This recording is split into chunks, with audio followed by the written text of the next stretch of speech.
አዎ ረዳ ስሜ ይጠራበት እንጂ ልጅ ሲጠኝ እንደፈለገው አይደለም። እሱ ብቻ አይደለም።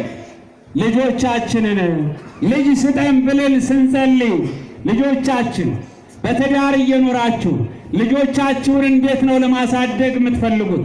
እንዴት ነው እያሳደገን ያለ ነው? እንዴት ነው ባህሪያቸው?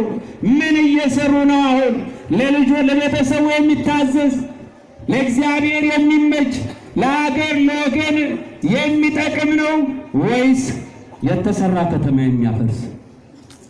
አሁን እኮ እንዲህ ነው ያለው። አሁን እኮ ግራ ገብቷል። ወላጅ ግራ ገብቶታል። ልጅም ደግሞ ግራ ተጋብቷል። በዚህ እንዲህ አይነት ቀኑ ፀሐይ ወጥቶ እያለ ቤተሰብ በልጆቻቸው እያፈሩ ችግር በልጆቻቸው እየመጣባቸው አገር ይገነባል የተባለ ልጅ አገር ሲያፈርስ ታውቃላችሁ። እግዚአብሔር ግን ይህን አይደለም ያለችው። ጌታዬ ሆይ ከሰጠኸኝ እንደ ዮሐንስ ብቁ የሆነ እንደ ይስሐቅ ለአባቱም ለቤተሰቡም ለታላላቆች ለእግዚአብሔርም የሚታዘዝ ነው አለች።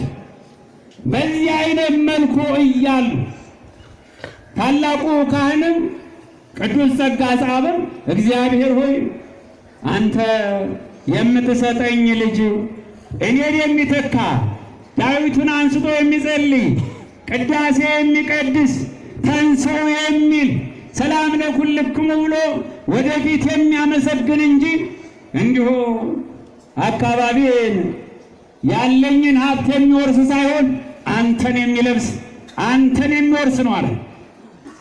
አዎ ይህ ነው ጻድቃን ያሰኛቸው፣ ቅዱሳን ያሰኛቸው፣ የእግዚአብሔር ሰዎች ያሰኛቸው ቃልና ቃላቸው ልመናቸውና ልመናዋና ልመናው አንድ አይነት ነው። የተለያየ ቦታ እኮ ነው። እሱ በቤተ መቅደሱ ይጸልያል፣ እሷ ደግሞ በአጸደ ቤተ ክርስቲያን ሆና ትጸልያለች። ምንም ሳይሰማሙ ምንም ሳይተያዩ የሚገርመው አንድ አይነት ቃል ነበር የሚናገሩት።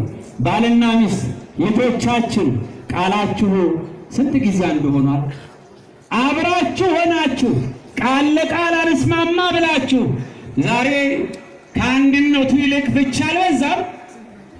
አዎ ከህብረቱ ይልቅ መለያየቱ፣ ከመመሰጋገን ይልቅ መወነጃጀሉ አይደል? በፍርድ ቤት አይደል ቆመን የምንውለው? በቤተ ክርስቲያን ተጋብቶ። አዎ ስለዚህ እነዚህ ግን እንዲህ አይደለም። አንድ ጋር ቆመው ሳይሆን በተለያየ በአጸደ ቤተ ክርስቲያንና በቤተ መቅደስ ሆነው ምንም ሳይታዩ ምንም ሳይደማመጡ ቃላቸው ግን አንድ አይነት ነበረ።